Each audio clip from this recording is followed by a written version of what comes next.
క్రీస్తునందు ప్రియమైన వారలారా, ఈరోజు మనం న్యాయాధిపతుల గ్రంథం 4-5 అధ్యాయాలలోని కీలక పాత్రధారి అయిన దెబోరా జీవితం ఆధారంగా కొన్ని విషయాలను చర్చించబోతూ ఉన్నాం.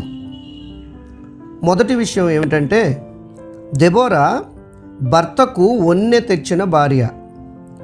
దెబోరా జీవించిన కాలం, దెబోరా అనుసరిస్తూ ఉన్న మతం, దెబోరాకు ముందున్న చట్టం, దెబోరా నివసిస్తున్న సమాజం అన్నీ పురుషాధిక్యము వైపు మొగ్గు చూపినవే. ఆదికాండం నుండి ఇప్పటి వరకు జరిగిన కొన్ని వందల సంవత్సరాల చరిత్రలో కేవలం 10ల సంఖ్యలో మాత్రమే మహిళల పేర్లు ప్రస్తావించబడ్డాయి. హవ్వా, శారా, హాగరు, రాహేలు, లేయా, ఆ తరువాత మిరియాము లాంటి కొందరి పేర్లు ప్రముఖంగానే ప్రస్తావించబడినా, మగవాళ్ళ రథసారథ్యంలో సాగిన చరిత్రలో వీళ్ళు కేవలం చిన్న పాత్రదారులుగానే పేర్కొనబడ్డారు. హవ్వా, శారా, హాగరు, రాహేలు, లేయా మొదలగు వారు భర్త చాటు భార్యలుగా ఉంటే, మిరియాము తమ్ముని చాటు అక్కగా మాత్రమే మనకు చూపించబడ్డారు. మరింత లోతుగా ఆలోచిస్తే, దెబోరా ముందు వరకు ప్రస్తావించబడ్డ స్త్రీలు పాపానికి తానే ప్రథమ కారణంగా, శోధనకు తేలికగా లొంగిపోయే బలహీన ఘటంగా, పిల్లల్ని కనడమే ప్రాథమిక కర్తవ్యంగా భావించే ఒక యంత్రంగా, లేక భర్తకో, అన్నకో, తమ్మునికో సేవలు అందించే ఒక సేవకురాలిగా, లేదు కాదు ఒకవేళ మగవాడు తాను తలుచుకుని తన అవసరం తీరినాక తాను తరిమేయాలి అనుకుంటే మారు మాట్లాడకుండా ఇంటి నుండి వెళ్ళిపోవలసిన ఒక అభాగ్యురాలిగా మాత్రమే ప్రముఖంగా ప్రస్తావించబడ్డారు. ఆడది అలా ఉంటేనే మగవాడికి గౌరవం, ఆడది అలా ఉండడమే ఈ సృష్టి ధర్మం, అలా ఉన్న ఆడదే గుణవతి అనే ఒక బలమైన అవగాహన సమాజంలోనూ వేళ్ళూనుకుపోయింది. ఇటువంటి పరిస్థితుల్లో చరిత్రను తన చరిత్రగా లిఖింపజేసుకుంటూ సామాజిక దురవగాహనను తుత్తనీయలు చేస్తూ, ఆడది అబల కాదు, తలుచుకుంటే కత్తి పట్టగలదు, దౌడు తీసి కత్తి దూయనూ గలదు అని నిరూపిస్తూ, తన భార్య వల్ల భర్తకు వన్నె భర్త చాటున ఉంటే కాదు, భర్త గర్వించగలిగే ఘనతలు సాధించినప్పుడే నిజమైన వన్నె అని చాటి చెప్తూ, ఇశ్రాయేలు ప్రజల విమోచన కొరకు నడుం కట్టుకుని దూసుకు వచ్చిన దేవుని వజ్రాయుధం దెబోరా. ఆడది అబల అనుకుంటున్న అదే సమాజం నివ్వెరపోతూ దెబోరా ధీరోదాత్తతను చూచి 4వ వచనంలో షబాష్ రా లప్పీదోతు, భార్య అంటే నీ భార్యేరా అంటుంటే అప్పుడు దక్కింది నిజమైన వన్నె లప్పీదోతుకు. ప్రియ స్నేహితులారా, నేటి సమాజంలో కూడా నాటి సమాజపు దురభిప్రాయాలే ఉన్నాయి. నా భార్య నా చాటున ఉంటేనే నాకు వన్నె అనుకునే మగవాళ్ళు, నేను బలహీనురాలిని, నా రోల్ నా తండ్రికి, నా అన్నకు, నా తమ్మునికి, నా భర్తకు లోబడి ఉండడం, అణిగి ఉండడం, అలా ఉంటేనే నాకు మంచి మహిళగా పేరొస్తుంది అనుకునే స్త్రీలు అందరూ ఈరోజు దెబోరా జీవితాన్ని చూసిన తర్వాత మారి తీరాలి. దేవుడు జెండర్తో సంబంధం లేకుండా అందరికీ శక్తియుక్తులు, జ్ఞానము ప్రసాదించాడు. వాటిని అర్థవంతంగా వాడి ఒకరినొకరు ప్రోత్సహించుకుంటూ ఉన్నప్పుడే భార్యను బట్టి భర్తకైనా, భర్తను బట్టి భార్యకైనా నిజమైన వన్నె వస్తుంది. రెండవ విషయం ఏమిటంటే, దెబోరా మంచివారికి చెడ్డవారికి ఒక తేనెటీగ. దెబోరా అనే పేరుకు అర్థం తేనెటీగ. Matthew Henry, Deborah's very name suggests the work of the bee, industrious sharp perception, great usefulness, sweetness to her friends and sharpness to her enemies అని ఈమెను గురించి రాశారు. అవును, తన పేరుకు తగ్గట్లే తనవారు మంచివారు అయిన తన దేవుణ్ణి తేనె అంతటి తీయగా 5వ అధ్యాయం అంతా దెబోరా స్తుతించింది. తనవాడు మంచివాడు అయిన తన భర్తకు 4వ అధ్యాయం 4వ వచనంలో గొప్ప పేరును ఆమె తీసుకొచ్చింది. తనవారు మంచివారు అయిన ఇశ్రాయేలు ప్రజల జీవితాలు 20 సంవత్సరాలుగా కనాను రాజైన యాబీను చేతిలో చేదుమయమైపోతే వారిని విడిపించి వారి జీవితాలను తేనె వలె తీపిమయం చేసింది. అదేవిధంగా చెడ్డవాడు, కఠినాత్ముడు, దేవుని ప్రజల శత్రువు అయిన యాబీను అతని సైన్యం విషయంలో తేనెటీగగా తన పదునైన ముళ్ళతో అతనిని గుచ్చి ఓడించింది. అందుకే ఆమె మంచివారికి చెడ్డవారికి తేనెటీగ అని నేను అంటున్నాను. ప్రియ స్నేహితులారా, అనాది కాలం నుండి నేటి వరకు తన చుట్టూ ఉన్న సమాజంలో మంచివారు ఉంటున్నారు, దుష్టులు ఉంటున్నారు. ఆడపిల్ల కనిపించగానే మహాలక్ష్మి, దుర్గామాత అంటూ గౌరవించే సంస్కారవంతులు ఉన్నారు. ఆడపిల్ల కనిపించగానే కళ్ళు తాగిన కోతిల, మదపు టాంబోతుల్లా, రాకాసి బల్లుల్లా, తోడేళ్ళులా తమ చూపులతో, మాటలతో, చేష్టలతో పీక్కు తినేవారు ఉన్నారు. ఈ మధ్య కాలంలోనే కలకత్తాలో జరిగినటువంటి ఒక సంఘటన ఎంతటి దయనీయమైన సంఘటనో మనమందరం కూడా చూసాం. డాక్టర్ చదువుతూ ఉన్న అమ్మాయిపై సామూహిక అత్యాచారం చేసి ఆమె మరణానికి కారణమైన నేటి సమాజంలోని ఈ గూండాలు, రౌడీలు, చెడ్డవారు, ఈ పదాలన్నింటికంటే మించినటువంటి మౌఢ్యులు మనకు ఇంకా కనిపిస్తూనే ఉన్నారు. ఇటువంటి సంఘటనలు ఎక్కడో కలకత్తాలో కాదు, కోకొల్లలుగా మన మధ్య కూడా జరుగుతూనే ఉన్నాయి.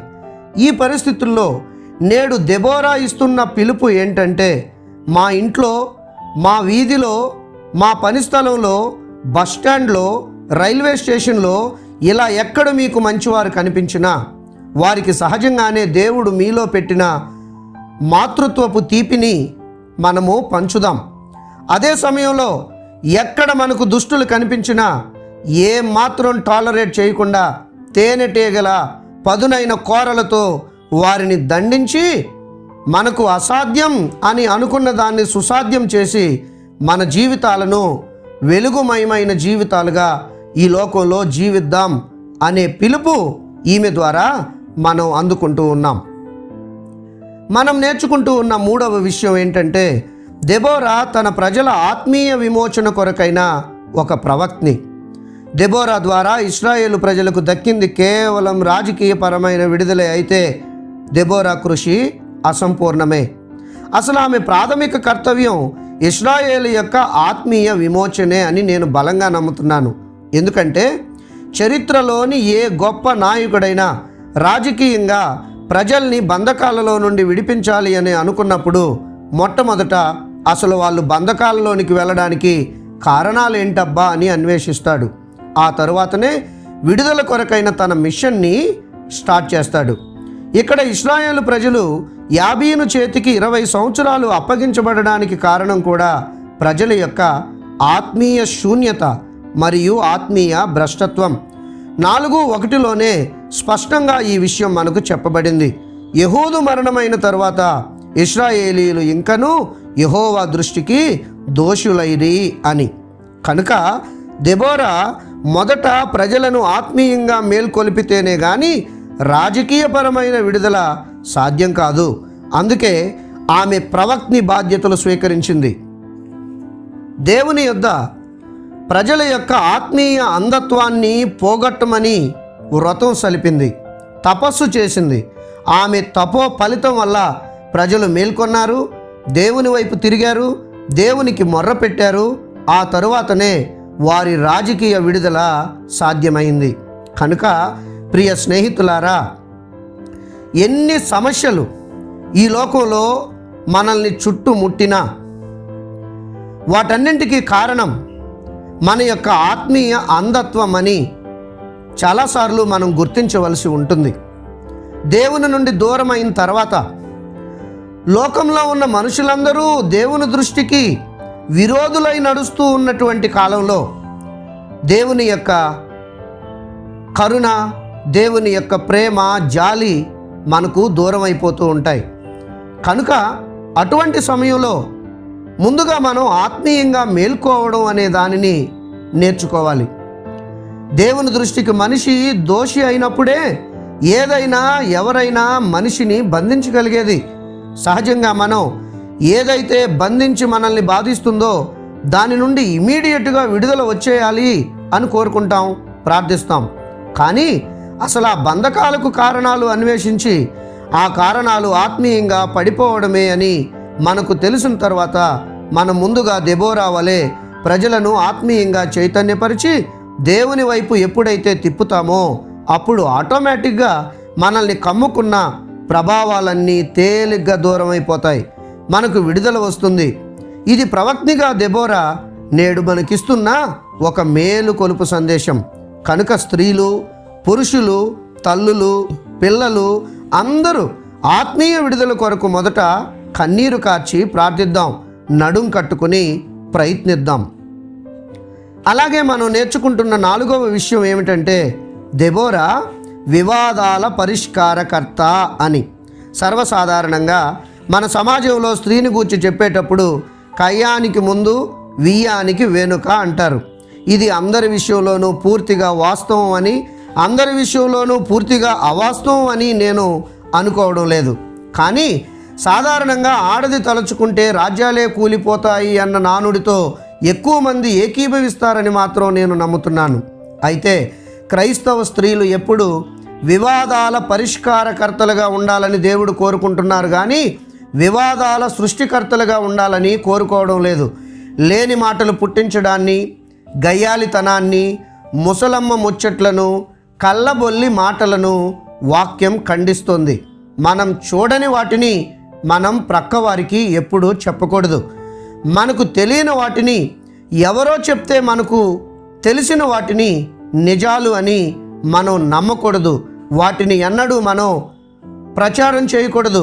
వాటి ద్వారా మనం వివాదాలను సృష్టించకూడదు. ఇది క్రైస్తవ స్త్రీకి తగనటువంటి ఒక లక్షణం అని ఈరోజు దెబోరా మనకు జ్ఞాపకం చేస్తుంది. అగ్నికి ఆజ్యం పోసినట్లుగా మన మాటలు ఎప్పుడూ ఉండకూడదు. దేవుని విషయాలలో, మందిరం విషయంలో, సేవకుల విషయాలలో ఎప్పుడూ మనం భయం కలిగి ఉండాలి. దేవుని మంద విషయంలో మనం మాట్లాడే ప్రతి మాట మనల్ని తీర్పులోనికి తెస్తుంది. ఈనాటి మన లేఖనంలోని కథానాయకి దెబోరా వివాదాల పరిష్కారకర్తగా గొప్ప పేరు గడించింది. 4:5లో ఇలా వ్రాయబడి ఉంది, ఆమె ఎఫ్రాయిమీయుల మన్యమందలి రామాకును బేతేలుకును మధ్యనున్న దెబోరా సరళ వృక్షము క్రింద తీర్పుకై కూర్చుండుట కద్దు. తీర్పు తీర్చుటకై ఇశ్రాయేలీలు ఆమె యొద్దకు వచ్చుచుండిరి అని. ప్రియ స్నేహితులారా, ఇలా చెప్పుకుంటూ పోతే అనేక విషయాలు దెబోరా గురించిన గొప్పతనాలు మనం చెప్పుకోగలుగుతున్నాం. 4 విషయాలు మాత్రం ఈరోజు మనం చెప్పుకోగలిగాం. 1, దెబోరా భర్తకు వన్నె తెచ్చిన భార్య. దెబోరా మంచివారికి చెడ్డవారికి ఒక తేనెటీగ. 3, దెబోరా తన ప్రజల ఆత్మీయ విమోచన కొరకైన ఒక ప్రవక్తని. 4, దెబోరా వివాదాల పరిష్కారకర్త. దేవదేవుడు మన ప్రతి క్రైస్తవ స్త్రీకి దెబోరా లాంటి లక్షణాలను అనుగ్రహించి దేవుని దగ్గర దెబోరా వలె గొప్ప ఘనత, కీర్తి, గౌరవము కలుగజేయునుగాక. ఆమెన్. సర్వోన్నతుడైన మా దేవ, మీ ఘనమైన నామమునకు కృతజ్ఞతలు. అనాది కాలంగా అనగారిన వారుగా, గుర్తింపుకు నోచుకోని వారుగా, సమాజపు టంచులలోనికి నెట్టివేయబడిన వారుగా, విలాసానికి ఒక వస్తువుగా, బిడ్డలను కనే కేవలం ఒక యంత్రంగా, ఇలా అనేక రకాలుగా తక్కువ చూపు చూడబడుతూ ఉన్న స్త్రీ జాతిలో దెబోరా లాంటి ఒక అత్యున్నతమైన తేనెటీగను మీరు పుట్టించినందుకు కృతజ్ఞతలు. దెబోరా లాగే మా సంఘ బిడ్డలందరూ, దెబోరా లాగే సార్వత్రిక క్రైస్తవ స్త్రీలందరూ ఎప్పటికీ సంఘానికి, సమాజానికి, నమ్మిన మీకు మాధుర్యాన్ని తెచ్చిపెట్టే బిడ్డలుగా ఉండడానికి కృపనివ్వండి. దెబోరా లాగా వివాదాల పరిష్కారకర్తలుగా ఉండగలగడానికి మీరు కృపను దయచేయండి. ఆత్మీయ మేలుకొలుపు వైపు సమాజాన్ని, సంఘాన్ని నడిపించగలిగే సమర్థత వైపు మీ బిడ్డలందరినీ మీరు తర్పీదు చేయండి. దయగల మా తండ్రి, మా సంఘాన్ని మీరు దీవించండి. ఈరోజు వారి వారి కార్యాలయాలకు వెళ్ళి మరలందరూ క్షేమంగా వారి గృహాలకు తిరిగి రావడానికి సహాయం చేయండి. విజయవాడలో వరదల్లో చిక్కుకున్న మీ బిడ్డలకు దయగల మా దేవా విడుదలను, రక్షణను మీరు అనుగ్రహించండి. యేసు నామమున వేడుకొనుచున్నాము తండ్రి, ఆమెన్. మన ప్రభు అయిన యేసుక్రీస్తు కృప, తండ్రి అయిన దేవుని ప్రేమ, పరిశుద్ధాత్మ యొక్క నిత్య అన్యోన్య సహవాసం ప్రభు బిడ్డలమైన మనకెల్లరకు సదాకాలము తోడయ్యుండునుగాక. ఆమెన్.